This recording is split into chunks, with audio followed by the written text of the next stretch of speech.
What's going on, my friends? Welcome back to 10 Codes.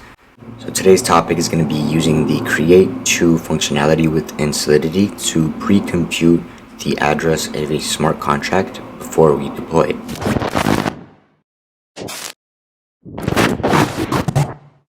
Before I get started, I just want to say make sure you like this video so others like yourself can find it. Alright, so I have a Solidity file here within Remix. Now within this file I have two smart contracts. Now the first smart contract I have here is the Hello World smart contract, and this smart contract has two variables. One is the Hello World greeting and the second one is the address of the owner. We also have a constructor that takes in the address of the owner and sets it as the owner variable. The second smart contract is the contract factory, which at a high level is responsible for deploying the Hello World smart contract. So take a look at the deploy function. The deploy function essentially is going to deploy an instance of the Hello World smart contract and emit the deployed event, which contains the address of that new contract. So the first thing you want to do is declare a new variable of type Hello World, and you can name it whatever you want. And we're going to set it equal to a new instance of Hello World. And usually what we do is we just pass in the constructor variable, which in our case is an address of the owner, message.sender, and we just deploy the contract. However, what we're going to do is do an open and close curly braces right before the constructor variable is passed, and within that we're going to define a salt variable. We have the user define a number of type uint, and we just named it salt, and that number is going to be used to calculate the Byte 32 salt value. That salt value is going to be used as part of the computation and deployment of your Hello World smart contract. And then of course we also have to define the constructor again, which will just say message.sender, which is required as a constructor variable. Then we'll go ahead and emit the deployed event, passing in the address of the new contract we just deployed. So the next function we're going to take a look at is the getAddress function, which takes the bytecode of the smart contract that you anticipate on deploying, as well as the salt value that you plan on using, and in our case is a uint.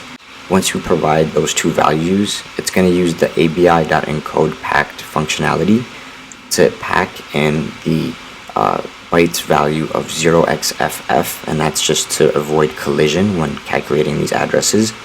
It's also going to take the address of this contract, which is the contract factory, as well as the uint salt value that we passed in, and it's going to hash the byte code that we also provided and encode that and pack it together.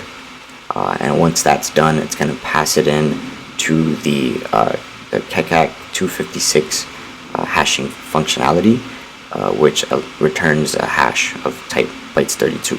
Now that hash value is not the address, however it contains the address of the contract, and we extract it using line 34, and that's going to produce the address which we return to the caller of the function.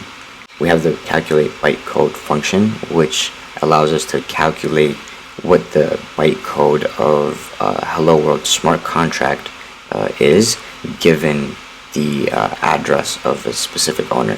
So we'll just use this in a little bit to calculate the bytecode. So let's just jump straight into the demo so you get a better idea of how this works together. So let's go ahead and deploy the contract factory contract. Let's compile it in. Deploy it. So the first thing we want to do is calculate the address of the contract that we anticipate on deploying. So to do so, we're going to use the getAddress function, and it takes the bytecode. So bytecode can be calculated using the helper function I mentioned earlier, and the helper function takes the address of the owner that we anticipate on setting on the newly deployed contract once we deploy it. And that's going to be, in our case, just the first account. So let's copy that address and pass it in, and that's going to generate the bytecode that is going to be used to deploy our contract. Now going over to the getAddress function, let's pass in that bytecode. We're also going to have to define the salt value that we anticipate on using when we deploy this bytecode.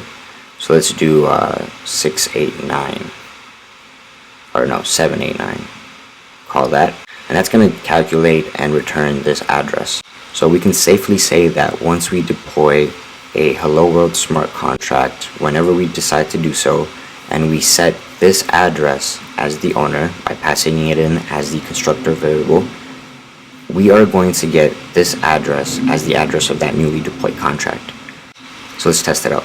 So now let's go ahead and deploy a new Hello World smart contract using the contract factory. And we're going to use that salt value from earlier, which was 789, and we're going to go ahead and make sure that we are again still on that count ending in C4 and transact. If that worked correctly, we're going to have a log that contains an event of type deployed, and it's going to have an address. So as you can see, this address is 664242, and let's compare that with the address calculated from earlier, 664242. So that's a really neat way to calculate the address of a smart contract before you even deploy it. I hope you learned something new today. Again, you can find this code on Solidity by example where I found it if you want to go ahead and mess around with it yourself. If it helped you, again, please like this video and make sure you subscribe and hit the notification bell so you're up to date. Thank you for tuning in, and you have a good one.